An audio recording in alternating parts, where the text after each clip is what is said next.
हम कर रहे हैं body circulation, body fluid and circulation. और हमने कल पिछले लेक्चर में जो है वो हमने आरबीसी को डिटेल में किया था और डब्ल्यूबीसी को डिटेल में किया था, ठीक है जी। आज हम बात करेंगे, और प्लाज्मा भी हमने कल के लेक्चर में जो है वो कंप्लीट कर लिया था। आज हम करेंगे आपके पास प्लेटलेट्स के बारे में, प्लेटलेट्स क्या होते हैं और इनको फॉर्म्ड एलिमेंट्स में क्यों नहीं लिखा गया, डब्ल्यूबीसी आरबीसी के साथ क्यों नहीं लिखा गया, अलग से क्यों लिखा गया, इसका रीजन भी जानेंगे, ठीक है। चलिए शुरू करते हैं।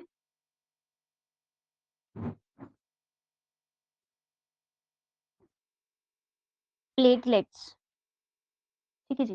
प्लेटलेट्स क्या हैं? प्लेटलेट्स को जैसे हम आरबीसी को एरिथ्रोसाइट्स बोलते थे, डब्ल्यूबीसी को ल्यूकोसाइट्स बोलते थे, वैसे ही हम प्लेटलेट्स को क्या बोलते हैं? थ्रोम्बोसाइट्स बोलते हैं। थ्रोम्बोसाइट्स बोलते हैं, ठीक है जी। तो आपके पास जो है वो प्लेटलेट्स क्या होते हैं? थ्रोम्बोसाइट्स होते हैं। फॉर्मेशन ऑफ प्लेटलेट्स को क्या बोला जाएगा? ठीक है, एक टर्म है, जैसे हम एरिथ्रो अ, जैसे हम आरबीसी की फॉर्मेशन को एरिथ्रोपोइसिस बोलते थे, ठीक है? वैसे ही हम जो है वो आपके प्लेटलेट्स को क्या बोलेंगे? थ्रोम्बोपोइसिस बोलेंगे, ठीक है जी? थ्रोम्बोपोइसिस बोलेंगे, थ्रोम्बोपोइसिस, ठीक है? थ्रोम्बोपोइसिस क्या हो गया? It is formation of platelets, ठीक है? फॉर्मेशन ऑफ प्लेटलेट्स को हमने क्या बोल दिया?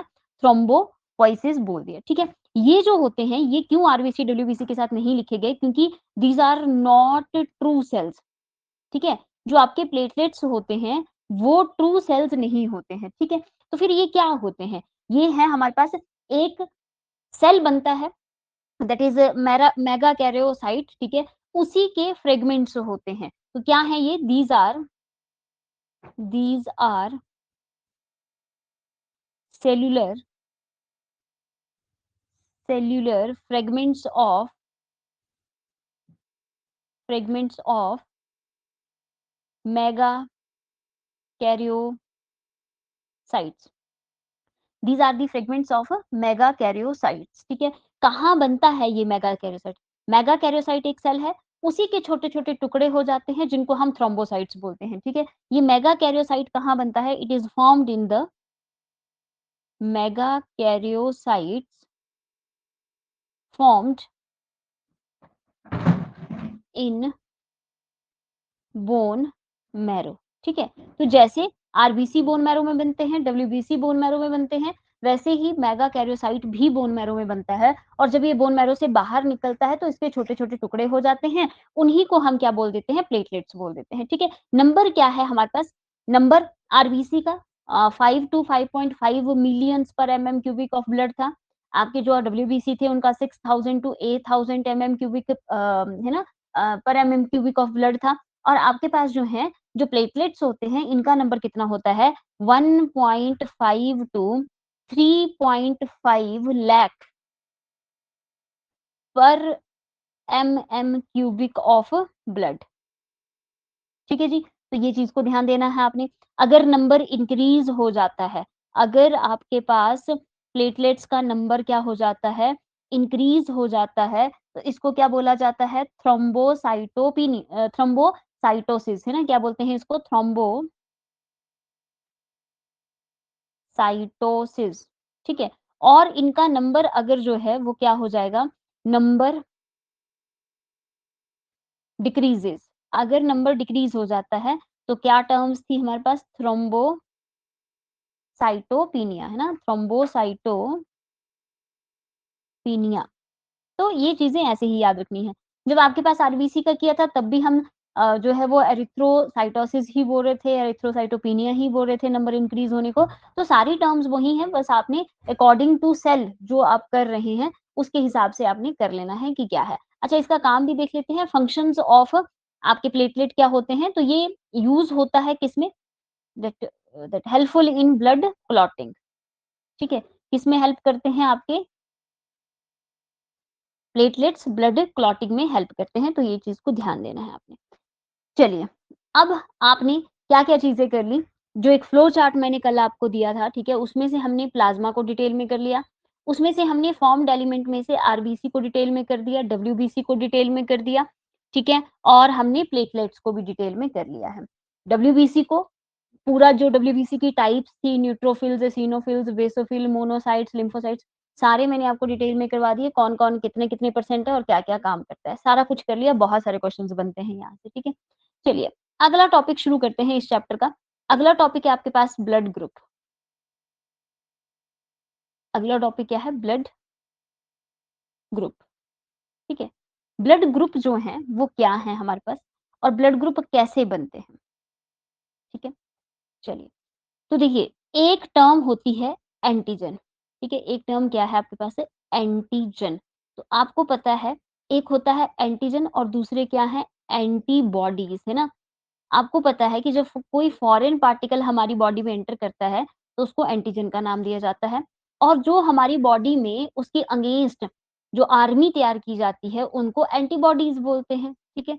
लेकिन हमारी बॉडी खुद से भी कुछ ऐसे प्रोटीन्स जो है वो प्रोड्यूस करती है, जिनको हम बोल सकते हैं सेल्फ एंटीजेन्स। क्या बोलते हैं? सेल्फ एंटीजेन्स जो हमारी बॉडी खुद प्रोड्यूस कर रही है और इसके अगेंस्ट जो है वो कोई भी किसी भी तरह की एंटीबॉडीज़ होती हैं, लेकिन एक पर्टिकुलर एंटीजन के अगेंस्ट जो है वो नहीं बनाई जाएँगी, ठीक है? देखेंगे इसको ये कैसे बनता है हमारे पास।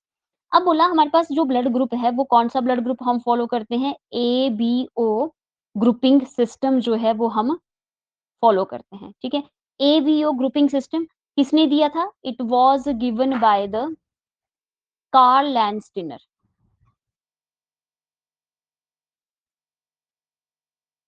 कार्ल लैंडस्टीनर, ठीक है? कार्ल लैंडस्टीनर कब इन्होंने ये चीज़ दी थी हमें? 1901 में, ठीक है? तो ABO blood grouping was given by the Karl Landsteiner in 1901।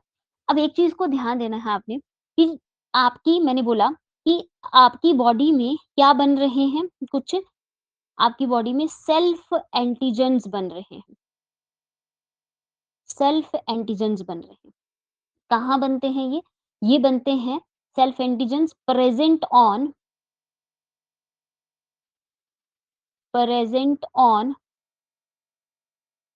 Membrane of RBC, ठीक है? कहाँ बनते हैं ये? मेम्ब्रेन ऑफ आरबीसी के ऊपर बनते हैं, ठीक है? दूसरा अब एंटीजन है तो इनके लिए कुछ एंटीबॉडीज़ भी हम देख लेते हैं, होती हैं कि नहीं होती हैं, ठीक है? तो एंटीबॉडीज़, एंटीबॉडीज़ कहाँ प्रेज़ेंट होती हैं? जैसे बाकी एंटीबॉडीज़ भी हमारी जो हैं वो प्लाज़्मा में हैं, वैसे ही सेल्फ एंटीजन की एंटीबॉडीज़ भी कहाँ होती हैं?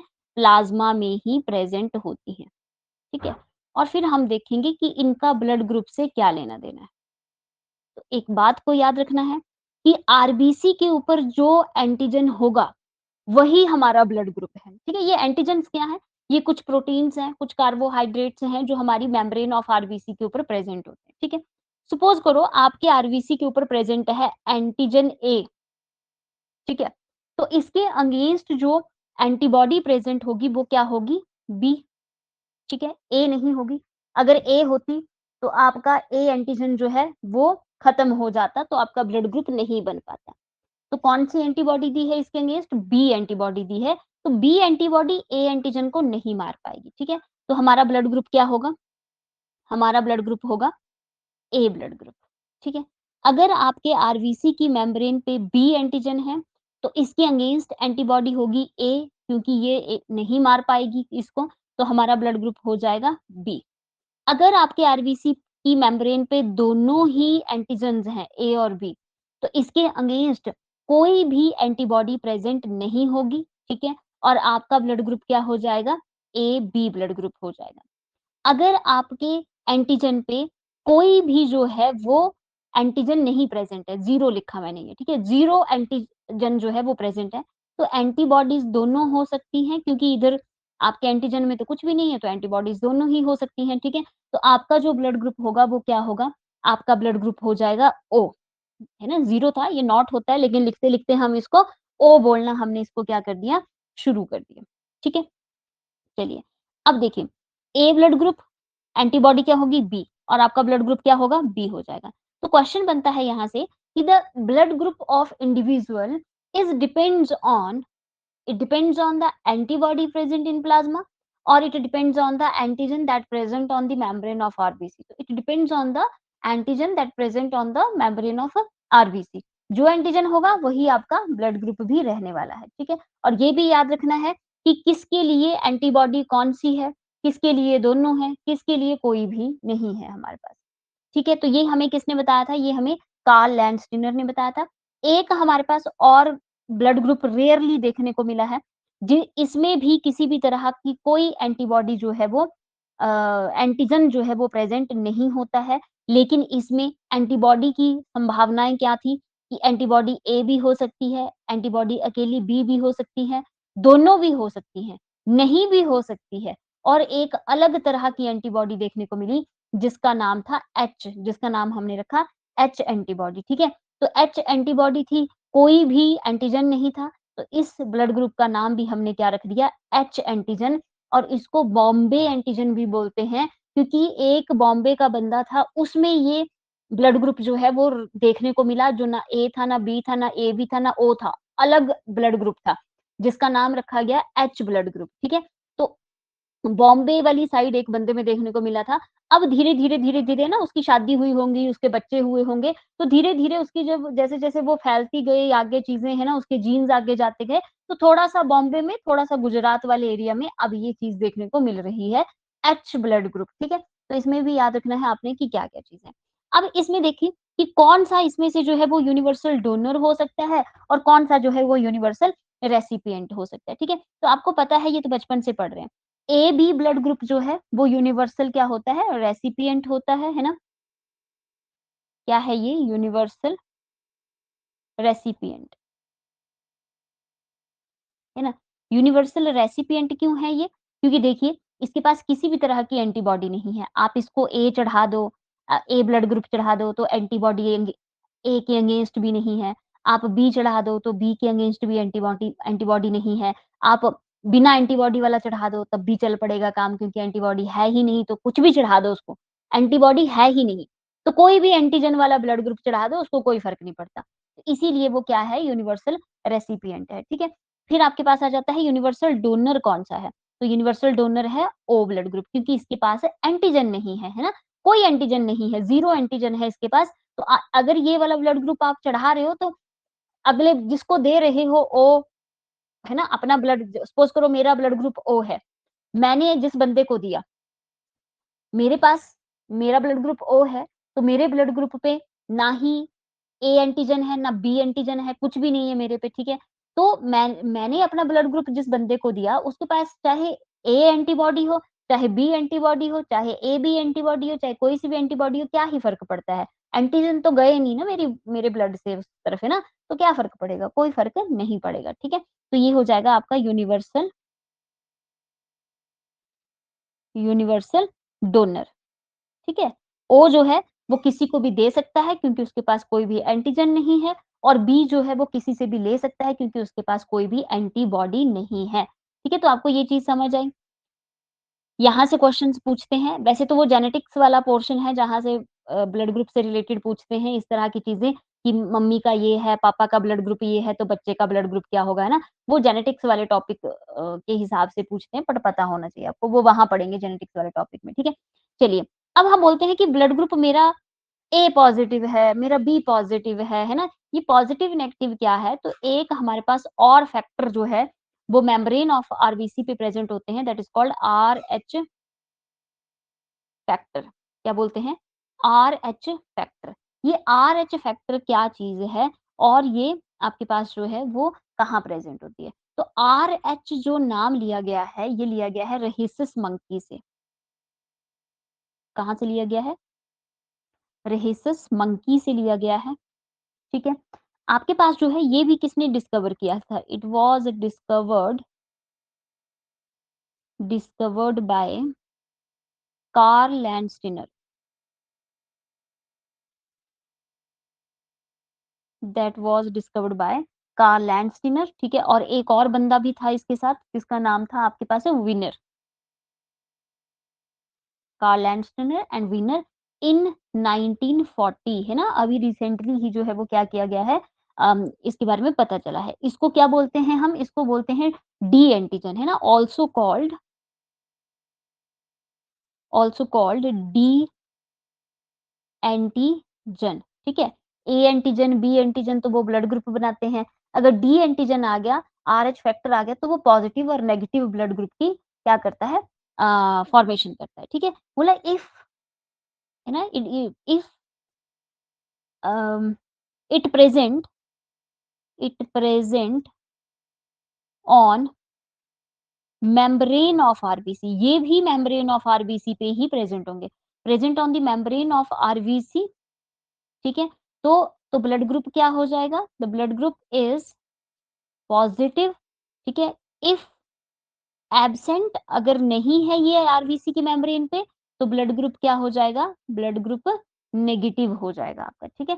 समझिए, सपोज करो ये आपके आरबीसी हैं, ये क्या है आपके आरबीसी हैं, ठीक है।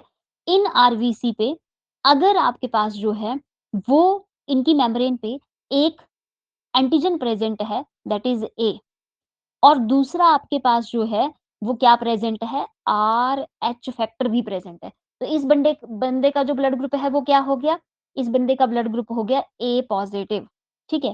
फिर कोई दूसरा बंदा है, दूसरे बंदे के पास जो है वो आरबीसी के ऊपर जो है वो कौन-सी प्रोटीन प्रेज़ेंट है? क्या प्रेज़ेंट है एंटीजन? बी एंटीजन प्रेज़ेंट है और इसके पास भी आरएच फैक्टर प्रेज़ेंट है, तो ये क्या हो जाएगा? बी पॉज़िटिव हो जाएगा, ठीक है? ऐसे ही अगर दोनों ही प्रेज़ेंट हैं, ए, बी दोनों ही प्रेज़ेंट है और आरएच फैक्टर भी है, तो इसका ब्लड ग्रुप क्या हो जाएगा? ए बी पॉज़िटिव हो जाएगा, ठीक है? अगर तो आपके पास जो है वो कोई भी एंटीजन नहीं है, ठीक है? कोई भी, ना ए ना बी, लेकिन सिर्फ क्या प्रेज़ेंट है? आरएच फैक्टर प्रेज़ेंट है, तो ये क्या होगा? ओ पॉज़िटिव होगा, ठीक है?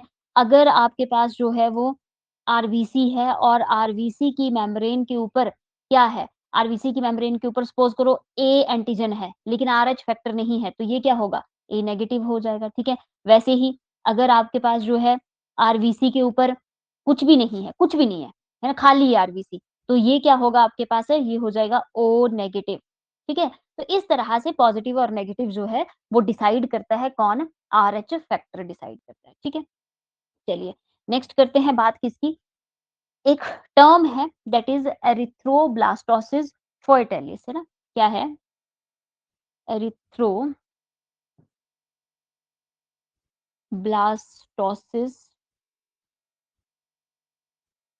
फर्टाइलिस, ठीक है? एरिथ्रोब्लास्टोसिस फर्टाइलिस क्या है आपके पास? तो एक कंडीशन दी हुई है, ठीक है? एक कंडीशन दी हुई है जिसमें आपके पास जो है ना, इसका एक और नाम भी है, मैं वो भी लिख देती हूँ, ठीक है? इट इज़ आल्सो कॉल्ड एचडीएन, ठीक है? एचडीएन का मतलब क्या होता है? एचडीएन का मतलब हो गया दैट इज़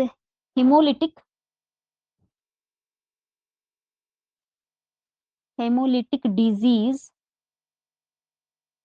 इन न्यूबॉर्न, है ना? हेमोलिटिक डिज़ीज़ इन न्यूबॉर्न्स, जो नए-नए पैदा हुए बच्चे हैं, उनमें हेमोलिटिक डिज़ीज़ जो है वो हो जाती है, उसी को हम एरिथ्रोब्लास्टोसिस फर्टाइलिस बोलते हैं, ठीक है? देखिए नाम से पता चल रहा है। एरिथ्रो मतलब एरिथ्रोसाइट्स मतलब आरबीसी, ब्लास्टोसिस मतलब ब्लास्ट हो गए, आरबीसी ब्लास्ट हो गए, किसमें? फर्टाइलिस, फर्टाइलिस का मतलब फीटस में, मतलब न्यूबॉर्न बेबी में, या अभी नहीं भी हुआ है, अंदर ही है, माँ के पेट में ही है, तब भी हो सकता है ये, ठीक है? तो एरिथ्रोब्लास्टोसिस फर्टाइलिस, फीटस में जो आपके एरिथ्रोसाइट्स थे वो क्या हो गए? खत्म हो गए, डैमेज हो गए, ब्लास्ट हो गए, ठीक है? होता क्या है ये? कैसे ब्लास्ट हो रहे हैं और क्या चीज़ें हो रही हैं? ठीक है, देखो, समझते हैं इस केस को। सपोज़ करो एक मेल है, ठीक है? जिसका ब्लड ग्रुप जो है वो क्या है? पॉज़िटिव, कोई भी पॉज़िटिव, ठीक है? एक फीमेल है, उसकी पत्नी, ठीक है? उसका ब्लड ग्रुप जो है वो क्या है आपके पास है? नेगेटिव है। उसका ब्लड ग्रुप क्या है? नेगेटिव है। दोनों की शादी हुई, ठीक है? और दोनों का पहला बेबी जो है वो कंसीव हुआ, है ना?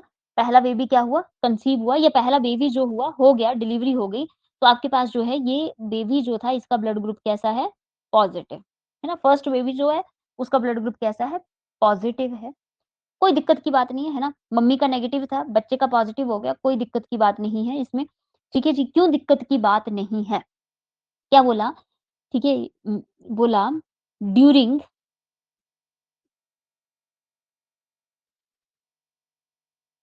ड्यूरिंग प्रेगनेंसी, है ना? या ड्यूरिंग द जेस्टेशन पीरियड, है ना? जब वो चल रही थी पूरी 9 महीने का जो पीरियड होता है, during the gestation period gestation period there is no problem, है ना? यहाँ कोई इस औरत को कोई प्रॉब्लम नहीं आएगी। देयर इज़ नो प्रॉब्लम, कोई प्रॉब्लम जो है वो इस माँ को नहीं आएगी, ना ही इस बच्चे को आएगी। क्यों नहीं आएगी? अब आप बोलोगे मम्मी का नेगेटिव ब्लड ग्रुप है, बच्चे का पॉजिटिव है, कुछ तो होना चाहिए, नहीं, कोई दिक्कत नहीं आएगी क्योंकि आपके पास जो है मदर का ब्लड है ना, mother's blood and fetus blood जो है वो क्या होते हैं? सेपरेट होते हैं बाया सेपरेटेड बाया प्लेसेंटा। है ना? जो प्लेसेंटा है आपका, जो प्लेसेंटा है बच्चे का, ठीक है? वो माँ के ब्लड को और बच्चे के ब्लड को क्या करता है, एक-दूसरे से सेपरेट करके रखता है। अब आप बोलोगे सारी चीज़ें तो हम प्लेसेंटा के थ्रू ही लेते हैं, है ना? बच्चा सब कुछ माँ से प्लेसेंटा के थ्रू ही तो लेता है, तो फिर ब्लड कैसे अलग-अलग जो है वो हुआ? देखो, ब्लड मिक्स नहीं होता है। प्लेसेंटा एक है ना, वो जो पाइप जैसी दिखती है जो बच्चे की नाभि से जुड़ी रहती है, ठीक है? वो पूरा आपके पास umbilical cord and all that structures होते हैं यहाँ पे। तो एक बड़ी पतली-सी मेम्ब्रेन है प्लेसेंटा में, ठीक है? एक बड़ी पतली-सी मेम्ब्रेन है, जो माँ के ब्लड को बच्चे के ब्लड से सेपरेट आउट करती है। ब्लड मिक्स नहीं होते हैं। माँ के ब्लड से खाना-पीना, गैसेज़ सब कुछ डिफ्यूज़ होके बच्चे में जाते हैं। माँ का ब्लड बच्चे में नहीं जाता है, ठीक है? चीज़ें चली जाती हैं, खाना न्यूट्रिएंट चले गए, गैसेज़ चली गईं, एंटीबॉडीज़ भी चली जाती हैं, ठीक है? बट ब्लड नहीं जाता है, ये चीज़ को बिल्कुल ध्यान देना। माँ का ब्लड बच्चे के ब्लड से मिक्स नहीं होता। तो जब पॉज़िटिव नेगेटिव मिक्स ही नहीं हो रहे किसी में भी तो क्या दिक्कत की बात है फिर? कोई दिक्कत की बात नहीं है, ठीक है? लेकिन क्या हुआ, ठीक है, ड्यूरिंग डिलीवरी जब उसको काटा जाता है प्लेसेंटा को, ठीक है, तब थोड़ा बहुत ब्लड जो है वो कई बार माँ के बच्चे का ब्लड जो है वो माँ के ब्लड के साथ मिक्स हो जाता है, ठीक है। क्या बोला? बोला ड्यूरिंग डिलीवरी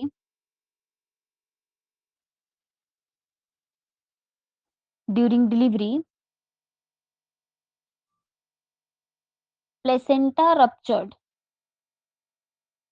है ना? प्लेसेंटा क्या होगा? रप्चर्ड होगा and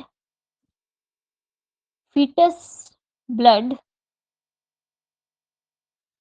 mix with mother's blood, है ना? बच्चे का ब्लड जो है वो थोड़ा-सा माँ के ब्लड में चला जाता है। अब बच्चे का ब्लड पॉज़िटिव, माँ का ब्लड जो है वो नेगेटिव। इट मीन्स कि माँ के ब्लड में नेगेटिव है ना, तो मतलब आरएच फैक्टर नहीं थे माँ के ब्लड में। इसके ब्लड में आरएच फैक्टर थे। अब जब बच्चे का ब्लड माँ के ब्लड में जाएगा तो माँ के इम्यून सिस्टम को लगेगा कि ये एक्स्ट्रा प्रोटीन क्या आ गई मेरी बॉडी में। माँ का इम्यून सिस्टम एकदम से एक्टिवेट हो जाएगा क्योंकि उसमें वो आरएच फैक्टर तो था ही नहीं माँ के ब्लड में। बच्चे के ब्लड में आरएच फैक्टर है। जब बच्चे का ब्लड माँ के ब्लड के साथ मिक्स हुआ, तो माँ का इम्यून सिस्टम एकदम से एक्टिवेट हो गया कि ये एक्स्ट्रा चीज़ क्या आई मेरी बॉडी में, ये तो मेरी अपनी नहीं है। ऐसा तो कुछ भी मेरी बॉडी में नहीं था, ये तो कुछ बाहर से आया। तो एकदम से इम्यून सिस्टम क्या बनाने लग जाएगा? एंटीबॉडीज़ बनाने लग जाएगा। है ना? एकदम से माँ के ब्लड ने क्या किया? एकदम से एंटीबॉडीज़ बना दी, है ना? The mother's immune system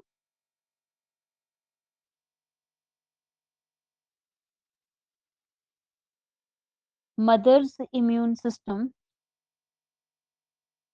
form antibodies for Rh positive blood, है ना?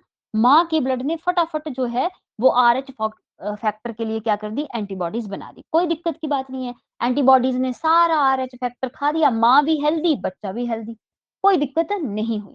लेकिन क्या हुआ कि इसी लेडीज़ की नेक्स्ट प्रेग्नेंसी हुई, दूसरा बच्चा।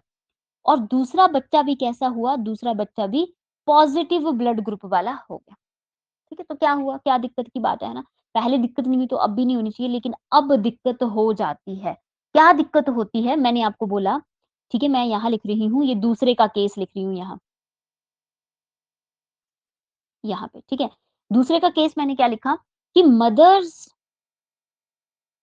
मदर एंड fetus blood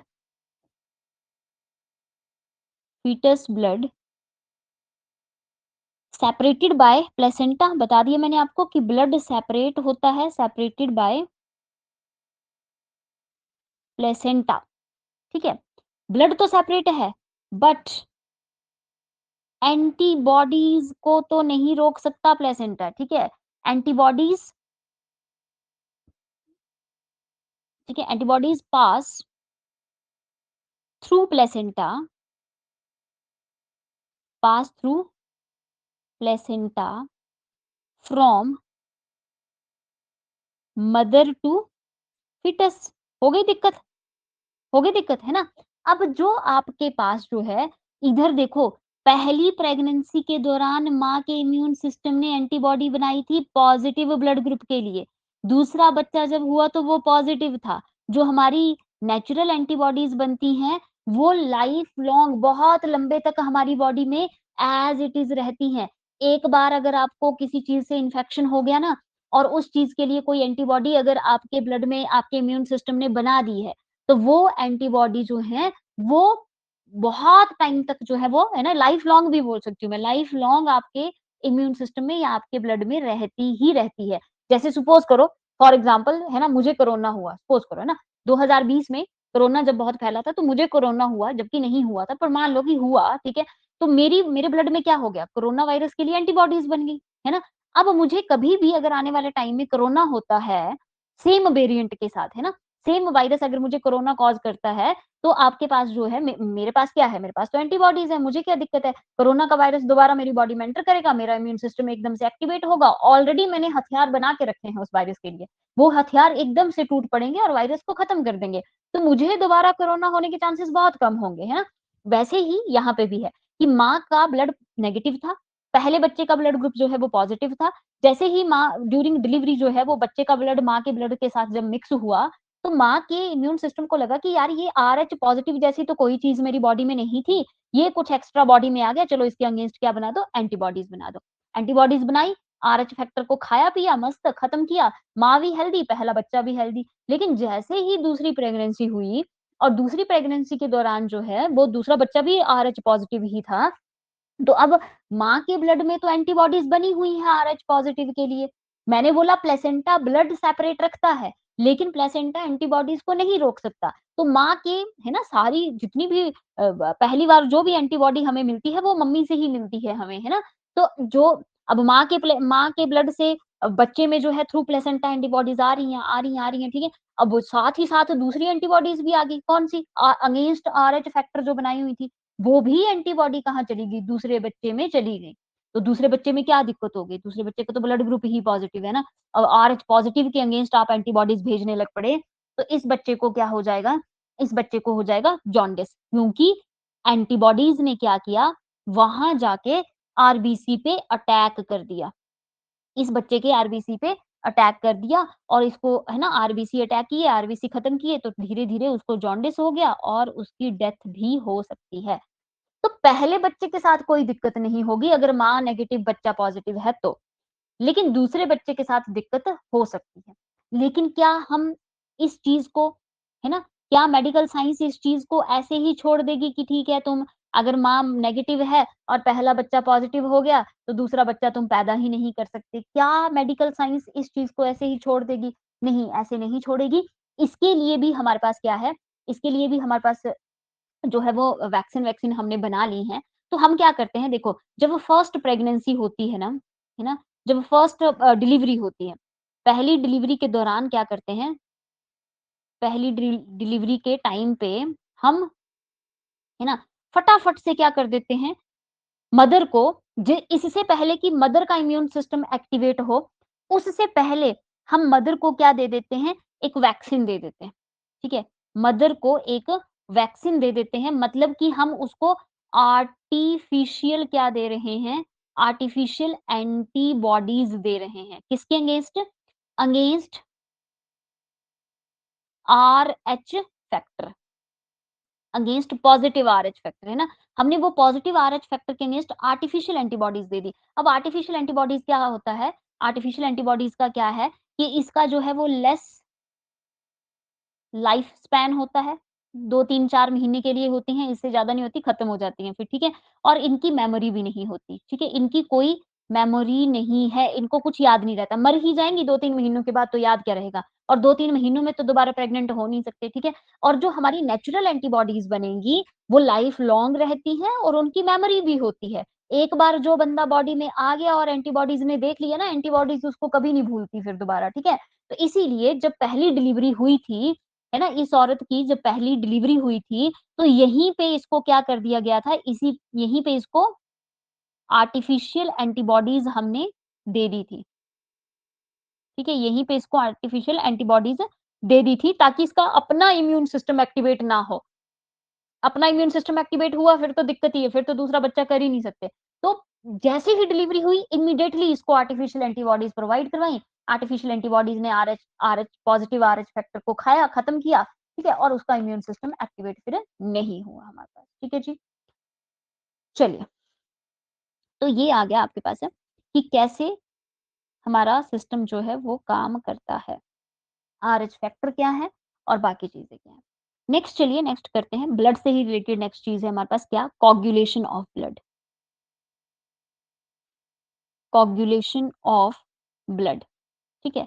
चोट लगती है, तो चोट लगने के बाद फटाफट से, है ना, क्या होने लग जाता है, थोड़े ही टाइम में हमारे पास जो है वो है ना, अब बहुत बड़ी चोट लगे फिर तो डॉक्टर-वॉक्टर के पास जाना पड़ता है, लेकिन अगर छोटी चोट लगी है तो खुद ब खुद जो है वो ब्लड जो है वो बंद होने लग जाता है और क्लॉटिंग होने लग जाती है, ठीक है? तो ब्लड क्लॉटिंग जो है वो लॉस ऑफ ब्लड को क्या करती है? लॉस ऑफ ब्लड को प्रिवेंट करती है ना? कि ज़्यादा से ज़्यादा लॉस ऑफ ब्लड को प्रिवेंट करता है कौन? कोagulation, है ना? तो लॉस ऑफ ब्लड जो है उसको प्रिवेंट करना बड़ा ज़रूरी है, अगर कोagulation नहीं होती तो ज़्यादा से ज़्यादा ब्लड बह जाएगा और दिक्कत हो जाएगी, ठीक है? कितना टाइम लगता है ब्लड क्लॉटिंग में? ब्लड ब्लड क्लॉटिंग जो है, वो कितने टाइम में शुरू हो जाती है? तो ब्लड क्लॉटिंग जो है, वो 3 टू 6 मिनट में, चोट लगने के बाद 3 से 6 मिनट में ब्लड क्लॉटिंग जो है वो आपकी शुरू हो जाती है, ठीक है? बहुत सारे फैक्टर्स जो हैं वो इन्वॉल्व होते हैं। It is a complicated process. Blood clotting जितना आसान हमें दिखता है, उतना आसान होता नहीं है ब्लड क्लॉट होना। बॉडी में एकदम से बहुत सारे चेंजेस जो हैं वो शुरू हो जाते हैं अगर आपको चोट लगती है तो, ठीक है? तो ब्लड क्लॉटिंग एक टफ चीज़ है और ब्लड क्लॉटिंग में है बहुत सारे फैक्टर जो हैं वो क्या होते हैं, इन्वॉल्व होते हैं। तो मैं आपको बताती हूँ 13 फैक्टर्स जो हैं वो इसमें इन्वॉल्व होते हैं, ठीक है? कितने फैक्टर्स हैं? 13 फैक्टर्स इन्वॉल्व हैं। 13 फैक्टर्स, ठीक है? इन्वॉल्व्ड इन ब्लड क्लॉटिंग और 13 फैक्टर में से अगर एक भी फैक्टर मिसिंग है, तो ब्लड क्लॉटिंग नहीं होगा, ये चीज़ ध्यान दो, है ना? 13 फैक्टर हैं बॉडी में और 13 फैक्टर में से एक भी फैक्टर अगर मिस हो जाता है, तो ब्लड क्लॉटिंग नहीं होगा।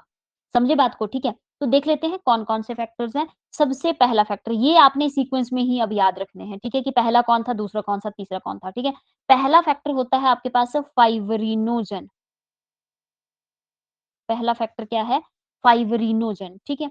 फाइब्रिनोजेन जो है, ये कहाँ बनता है? फाइब्रिनोजेन पढ़ा हमने कल ही, कहाँ पे था? आपके प्लाज़्मा में प्रोटीन होती है फाइब्रिनोजेन, ठीक है? ये प्रोटीन कहाँ बनती है? तो इट सिंथेसाइज्ड इन लीवर। कहाँ बनती है ये? लीवर में बनती है, ठीक है?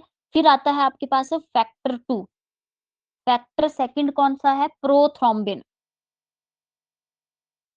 प्रो थ्रोम्बिन, ये भी प्लाज़्मा में ही होता है। मैंने आपको कल बताया था कि टोटल जो है वो हमारे पास से 4 प्रोटीन होती हैं प्लाज़्मा में, 3 मैंने आपको बता दी थी और 1 मैंने बोला था कि मैं बाद में बताऊँगी, ठीक है? तो ये वही है प्रोथ्रोम्बिन। प्रोथ्रोम्बिन भी कहाँ बनती है? सिंथेसाइज्ड इन लीवर, ये भी लीवर में ही बनेगी आपके पास, ठीक है?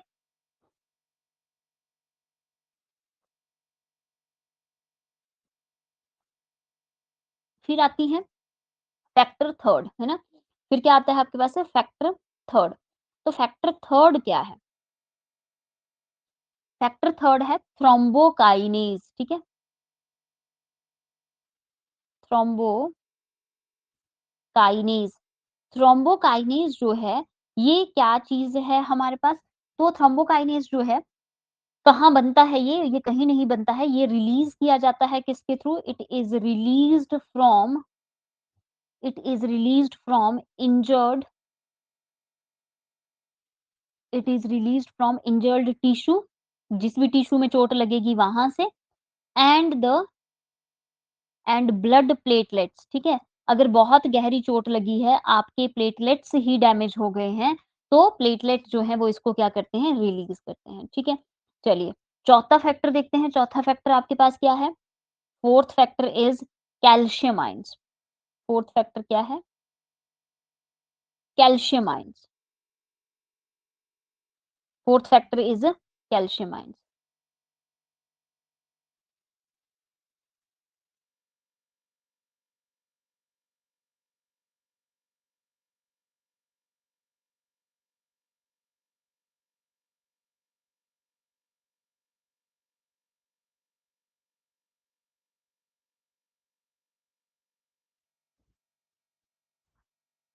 ठीक है जी? कैल्शियम आयन्स है हमारे पास, फोर्थ फैक्टर क्या हो गए? कैल्शियम आयन्स हो गए, ठीक है? कैल्शियम आयन्स जो हैं, बहुत इम्पोर्टेंट फैक्टर होता है। कैल्शियम आयन अगर मिसिंग है ना, तो नहीं होने वाला कुछ भी, ठीक है? कैल्शियम आयन्स बॉडी में कैल्शियम आयन होना बहुत ज़रूरी है। कैल्शियम कम है तब भी क्लॉटिंग नहीं होगी। आगे मैं बताऊँगी आपको, ये कुछ-कुछ चीज़ें एक्टिवेट करने के काम आता है, ठीक है? फिर बात करते हैं किसकी? फिफ्थ फैक्टर की। 5वाँ फैक्टर कौन-सा है, ठीक है? फिफ्थ फैक्टर है आपके पास लेवाइल फैक्टर, है ना? फिफ्थ फैक्टर है लेवाइल फैक्टर, ठीक है? फिर आपके पास आ जाता है सिक्स्थ फैक्टर, ठीक है? सिक्स्थ फैक्टर है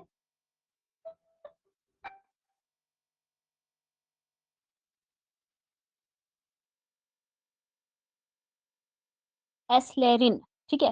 सिक्स्थ फैक्टर क्या है आपके पास? एस्लेरिन। फिर आपके पास आ जाता है नेक्स्ट फैक्टर आपके पास आता है जी सेवंथ फैक्टर, ठीक है? सेवंथ फैक्टर ये सारे ही आपने सीक्वेंस में याद रखने हैं, मैंने आपको बता दिया, ठीक है? सीक्वेंस में एक-एक फैक्टर याद रखना है, सारे ही 13 फैक्टर इम्पोर्टेंट है। क्लास ली है, बाद में बात करती हूँ, ठीक है? सेवंथ फैक्टर जो है, सेवंथ फैक्टर है स्टेबल फैक्टर, ठीक है? सेवंथ फैक्टर कौन-सा है? Stable factor. फिर आपके पास आता है एट्थ फैक्टर, बहुत important eighth factor. Eighth factor जो है वो है एंटी हेमोफिलिक फैक्टर, बहुत इम्पोर्टेंट, ठीक है? Anti haemophilic factor, anti haemophilic factor, ठीक है जी? फिर आपके पास आ जाता है ninth factor, ninth factor. Ninth factor है आपके पास क्रिसमस फैक्टर, ठीक है? Christmas factor. फिर आपके पास आता है 10th फैक्टर जो है वो कौन-सा है आपके पास? ये आ जाएगा अ, इट इज़ अ स्ट्रॉट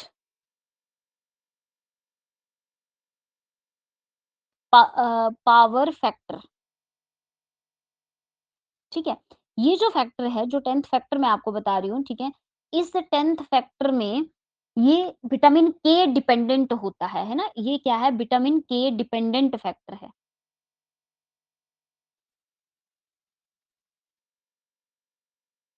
ये क्या है? विटामिन के डिपेंडेंट जो है वो फैक्टर होता है। देन आपके पास आता है 11th फैक्टर, ठीक है? 11th फैक्टर जो है वो है प्लाज़्मा थ्रोम्बोप्लास्टिन फैक्टर, है ना? Plasma thromboplastin factor. देन आपके पास आता है 11th फैक्टर, सॉरी 11th हो गया 12th फैक्टर, ठीक है? 12th फैक्टर जो है वो है हेगमैन और सरफेस फैक्टर, है ना? हेगमैन और सरफेस फैक्टर, ठीक है? और फिर आ जाता है आपका 13th फैक्टर, तो 13 फैक्टर कौन-सा है? दैट इज़ फिम्ब्रिन स्टेबलाइजिंग फैक्टर, ये भी बहुत इम्पोर्टेंट है। फिम्ब्रिन स्टेबलाइजिंग फैक्टर। 13 फैक्टर मैंने आपको बताए, ठीक है जी? 13 फैक्टर मैंने आपको बताए और 13 के 13 आपको याद होने चाहिए। सबसे पहला फाइब्रिनोजन, फाइब्रिनोजन कहाँ बनता है? लीवर में बनता है। दूसरा मैंने बोला प्रोथ्रोम्बिन, ये भी लीवर में बनता है। तीसरा है थ्रोम्बोकाइनेज, थ्रोम्बोकाइनेज बनता नहीं है कहीं भी, लेकिन जब जिस टिश्यू में इंजरी होती है या अगर आपके प्लेटलेट्स इंजर्ड हो गए हैं, तो वही एक फैक्टर रिलीज़ करते हैं, दैट इज़ थ्रोम्बोकाइनेज। फिर आपके पास आता है fourth factor, that is the calcium ion, fifth factor is लेवाइल फैक्टर, है ना? सिक्स्थ फैक्टर आपके पास एक्सेलरेटिन फैक्टर, देन आपके पास आ जाते हैं अम, सेवंथ फैक्टर, ठीक है? ये स्टेबल फैक्टर होते हैं। एट्थ फैक्टर बहुत इंपॉर्टेंट है, ठीक है? मैंने पहले भी बताया आपको, that is anti haemophilic factor, आगे पढ़ेंगे जेनेटिक्स में इसके बारे में। देन आपके पास आता है ninth factor is Christmas factor, 10th factor is Stuart Prower factor, ठीक है? विटामिन के डिपेंडेंट होता है। आपके पास जो 11th फैक्टर है प्लाज्मा थ्रोम्बोप्लास्टिन है। आपका जो नेक्स्ट फैक्टर है हेगमैन और सरफेस फैक्टर है, और नेक्स्ट जो है फाइब्रिन स्टेबलाइजिंग फैक्टर है,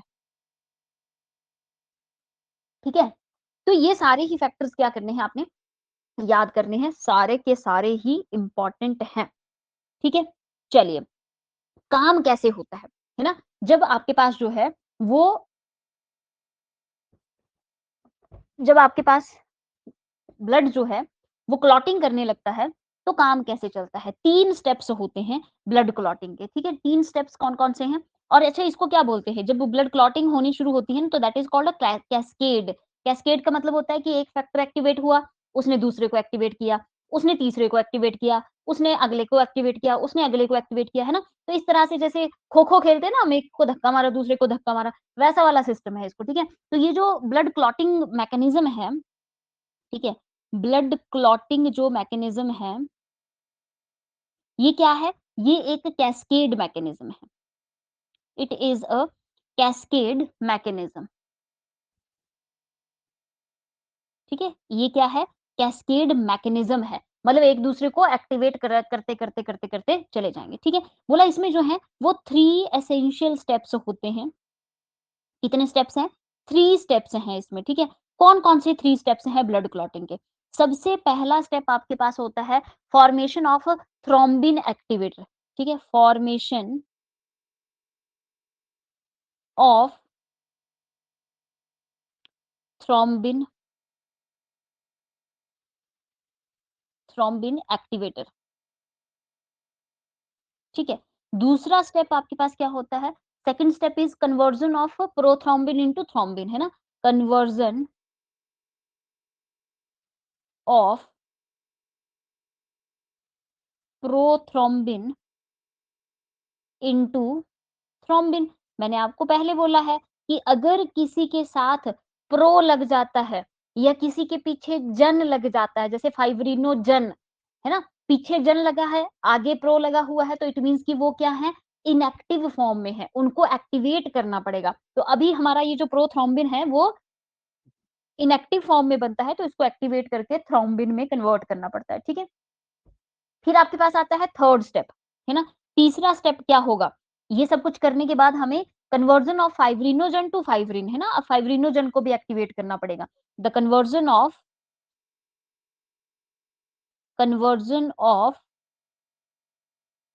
fibrinogen to fibrin and form a clot, ठीक है? तो ये 3 स्टेप्स होते हैं। देखो काम कौन करता है? ब्लड जो क्लॉट आपको दिखता है ना ब्राउन-ब्राउन कलर का चोट के ऊपर, है ना? इंजरी के ऊपर, वो जो ब्राउन-ब्राउन कलर का क्लॉट है, वो फाइब्रिन ही है। कौन-सी प्रोटीन है? फाइब्रिन प्रोटीन का बना है। लेकिन इस फाइब्रिन प्रोटीन को एक्टिवेट करने के लिए ना बहुत कुछ करना पड़ता है। ये 13 के 13 फैक्टर इन्वॉल्व करने पड़ते हैं, तब जाके फाइब्रिन एक्टिवेट होता है। ठीक है? तो देख लेते हैं। पहला स्टेप देखते हैं, सबसे पहले पहला स्टेप क्या था? फॉर्मेशन ऑफ प्रोथ्रोम्बिन एक्टिवेटर, है ना? फॉर्मेशन ऑफ प्रोथ्रोम्बिन एक्टिवेटर, ठीक है? फॉर्मेशन ऑफ प्रोथ्रोम्बिन एक्टिवेटर, कि प्रोथ्रोम्बिन को सबसे पहले प्रोथ्रोम्बिन कौन-सा फैक्टर था? सेकंड फैक्टर था ना, तो सबसे पहले सेकंड फैक्टर को एक्टिवेट करना है, लेकिन उसको एक्टिवेट करने के लिए एक्टिवेटर बनाना पड़ता है। बॉडी में होता नहीं है, बनाना पड़ेगा, तो कैसे पड़ेगा, ठीक है? कैसे बनेगा ये हमारे पास? तो देख लेते हैं कैसे बनता है ये हमारे पास। ये है आपके पास 2 तरीके से बनता है। ठीक है। बोला सपोज करो कि आपको जो है वो गहरी चोट नहीं लगी है ना, मैं बोलूंगी कि लाइक एक्सट्रिंसिक, एक है एक्सट्रिंसिक पाथवे और दूसरा हो जाता है intrinsic pathway. Extrinsic pathway and intrinsic pathway. Extrinsic pathway का मतलब क्या हुआ कि आपकी चोट गहरी नहीं है, आपके टिश्यूज ही डैमेज हुए, इंजर्ड टिश्यू, है ना, इंजर्ड टिश्यू। इंजर्ड टिश्यू एक एंजाइम जो है वो क्या करते हैं, रिलीज करते हैं, पीछे बताया मैंने कौन सा, थ्रोम्बोकाइनेज बताया मैंने, ठीक है। थ्रोम्बोकाइनेज जो है वो इंजर्ड टिश्यू रिलीज करते हैं, तो इंजर्ड टिश्यू ने थ्रोम्बोकाइनेज रिलीज किया। थ्रोम्बोकाइनेज ने क्या किया, सुनना आप ध्यान से, थ्रोम्बोकाइनेज ने क्या किया, थ्रोम्बोकाइनेज ने जो आपका 10th फैक्टर था, ठीक है, उसको क्या कर दिया, एक्टिवेट कर दिया। तो क्या बन गया आपके पास से, activated 10th factor. 10th factor को किसने एक्टिवेट किया, थ्रोम्बोकाइनेज ने, लेकिन अकेला नहीं कर पाया तो इसने साथ में किसको बुलाया, एक और फैक्टर को साथ में बुलाया, कौन से वाले को, 7वें फैक्टर को, ठीक है। तो थ्रोम्बोकाइनेज देखो, पीछे चलते हैं, थ्रोम्बोकाइनेज जो था तो वो थर्ड फैक्टर था, ये देखो थ्रोम्बोकाइनेज थर्ड फैक्टर था। तो थर्ड फैक्टर और 7th फैक्टर दोनों ने मिलके 10th फैक्टर को क्या कर दिया, एक्टिवेट कर दिया। समझे बात को, यहां तक बात समझ आई। अब बन गया है एक्टिवेटेड 10th, है ना। एक्टिवेटेड 10th फैक्टर ने क्या किया, इसने अगला किसी को जो है वो एक्टिवेट करेगा, ये आगे किसको एक्टिवेट करने वाला है 10th फैक्टर, ये एक्टिवेट करेगा प्रो, ये बनाएगा प्रोथ्रोम्बिन एक्टिवेटर, क्या बनाएगा, प्रोथ्रोम्बिन एक्टिवेटर। लेकिन ऐसे अकेला नहीं बना पाएगा, इसको भी कुछ लोगों की जरूरत है। तो ये किस किस को साथ लेता है, ये साथ लेता है, चलो भैया कैल्शियम आयंस, ठीक है, कैल्शियम आयंस को साथ लेगा और साथ में लेगा किसको, 5वें फैक्टर को, ठीक है। ये कैल्शियम आयन यहाँ भी यूज होते हैं, ऊपर भी कैल्शियम आयन से यूज होंगे और यहाँ भी कैल्शियम आयन यूज होंगे, ठीक है। तो जब टिश्यू इंजर्ड हुए, टिश्यू ने तीसरा फैक्टर रिलीज किया, थर्ड फैक्टर क्या था, थ्रोम्बोकाइनेज। थ्रोम्बोकाइनेज 7वें फैक्टर के साथ मिला और उसने 10वें फैक्टर को एक्टिवेट कर दिया। अब 10वां फैक्टर जो था उसने आगे प्रोथ्रोम्बिन एक्टिवेटर बनाना था, लेकिन अकेला नहीं बना पाया, तो उसने 10वें ने 5वें को साथ में लिया और चौथे को भी लिया। चौथे क्या थे, कैल्शियम आयंस थे, ठीक है। तो चौथा, पांचवा, 10वां मिलके क्या बनाते हैं, प्रोथ्रोम्बिन एक्टिवेटर बनाते हैं। और ये प्रोथ्रोम्बिन एक्टिवेटर का नाम क्या है आपके पास, इसका नाम होता है, दैट इज प्रोथ्रोम्बिनेज। क्या नाम है इसका, प्रोथ्रोम्बिनेज।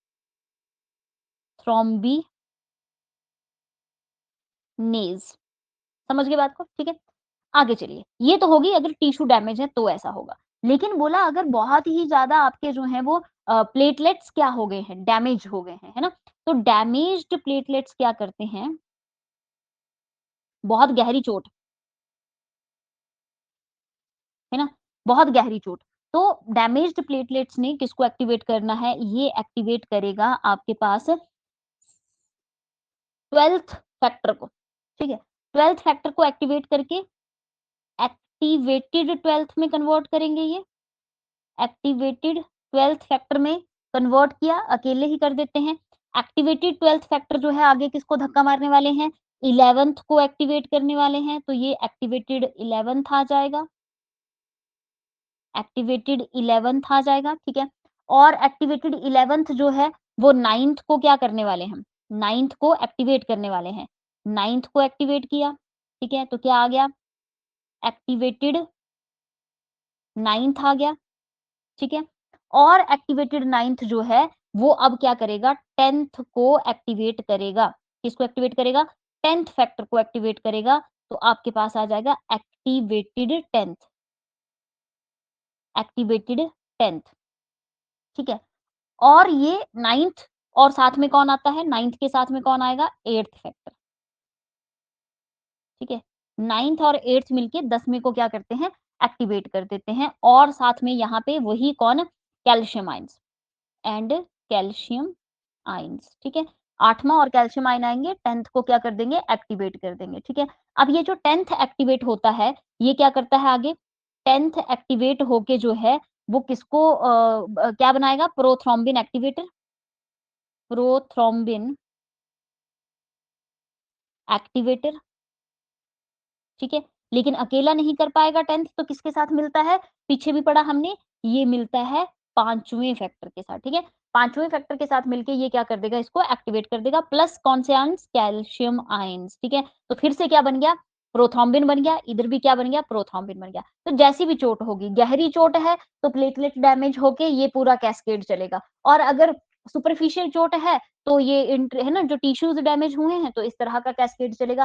पहला स्टेप हमने कर लिया, पहला स्टेप आपके पास क्या था देखिए, पहला स्टेप था ये, पहला स्टेप था ये कि फॉर्मेशन ऑफ थ्रोम्बिन एक्टिवेटर बनाना है। तो थ्रोम्बिन एक्टिवेटर हमने दोनों ही केसेस में बना लिया है। यहाँ भी बना लिया, यहाँ भी बना लिया। जैसी भी चोट होगी बन गया है हमारे पास, ठीक है? अब अगला स्टेप पे चलते हैं। अगला स्टेप आपके पास क्या था? अगला स्टेप है कि प्रोथ्रोम्बिन को थ्रोम्बिन में कन्वर्ट करिए, है ना? दूसरा है conversion of prothrombin into thrombin, है ना? प्रोथ्रोम्बिन थ्रोम्बिन में कन्वर्ट प्रोथ्रोम्बिन को थ्रोम्बिन में कन्वर्ट करना है। तो ये कैसे होगा? अब तो आसान है हमारे पास, अब तो हमने एक्टिवेटर बना ही लिया है।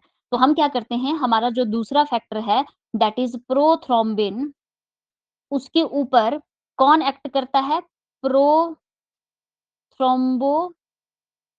प्रोथ्रोम्बिनेज़, है ना? जो हमने बनाया अभी-अभी प्रोथ्रोम्बिन एक्टिवेटर, ठीक है? और ये इसको किसमें कन्वर्ट कर देगा? ये इसको कन्वर्ट कर देगा थ्रोम्बिन में। हो गया काम, ठीक है? दूसरा दूसरा फैक्टर दूसरा स्टेप जो है वो हो चुका है।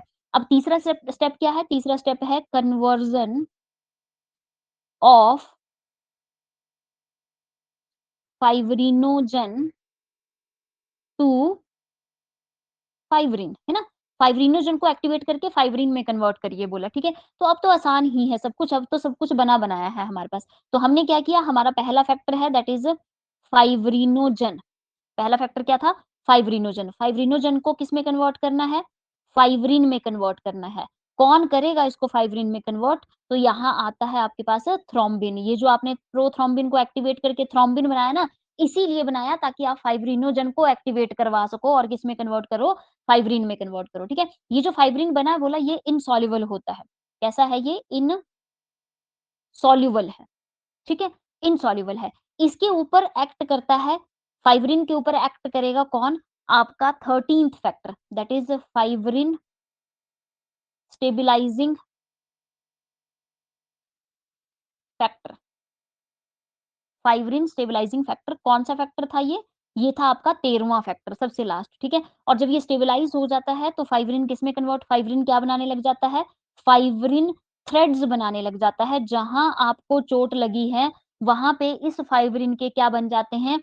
इस तरह से धागे-धागे नेटवर्क बनने शुरू हो जाता है और आपके आरबीसी, डब्ल्यूबीसी जो हैं वो इन नेटवर्क में फँसने शुरू हो जाते हैं और आपके ब्लड की क्लॉटिंग हो जाती है। तो ये फाइब्रिन के थ्रेड्स बनना बहुत ज़रूरी है। वो जो ब्राउन कलर का क्लॉट आपको दिखाई देता है वो फाइब्रिन के थ्रेड्स ही हैं, ठीक है? तो देखिए कितना कॉम्प्लेक्स जो है वो मैकेनिज़्म है ब्लड क्लॉटिंग का, ठीक है? लेकिन फिर भी बॉडी जो है वो 3 से 6 मिनट में ब्लड क्लॉटिंग शुरू कर देती है, ठीक है? चोट जो है वो डिपेंड करती है कैसे होनी चाहिए। अब आप बोलोगे कि जैसे ही ब्लड बाहर आता है तो क्लॉटिंग शुरू हो जाती है, ब्लड के अंदर क्लॉटिंग क्यों नहीं होती? क्योंकि ब्लड के अंदर जो है वो क्या है? बॉडी में क्या है? बॉडी के अंदर जो है बॉडी हैव हिपेरिन, है ना? हिपेरिन क्या है? Anticoagulant. Heparin is a anticoagulant, ठीक है? इसीलिए ब्लड अंदर क्लॉट नहीं होता है। तो it is a natural anticoagulant that present in our body, ठीक है? तो समझ आई आपको आज की कहानी क्या थी? आज का लेक्चर जो है वो बहुत इंपॉर्टेंट है, बड़े सारे क्वेश्चन्स बनते हैं तो समझना है। क्वेश्चन को अपने नोट्स को बनाइए, लिखिए और एनसीईआरटी पढ़िए। आउट ऑफ एनसीईआरटी बहुत सारी चीज़ें बताई गई हैं आपको, ठीक है? उनको भी समझिए। नहीं समझ आता है तो आप मेरे से पूछ सकते हैं, ठीक है? चलिए आज के लिए इतना ही, नेक्स्ट क्लास में हम पढ़ेंगे अब हार्ट से रिलेटेड चीज़ें कि ह्यूमन हार्ट कैसे पंप करता है। एक पोर्शन जो है वो सर्कुलेटरी सिस्टम का कंप्लीट हो गया। पहला पहला क्या था? ब्लड। तो ब्लड हमने बिल्कुल डिटेल में पढ़ लिया, ब्लड क्लॉटिंग को भी कर लिया हमने। नेक्स्ट जो है सर्कुलेटरी सिस्टम का पार्ट वो क्या है? अ, हार्ट है देन ब्लड वेसल्स है ना? तो पहले हार्ट को डिस्कस करेंगे देन ब्लड वेसल पे आएँगे हम, ठीक है? चलिए आज के लिए इतना ही।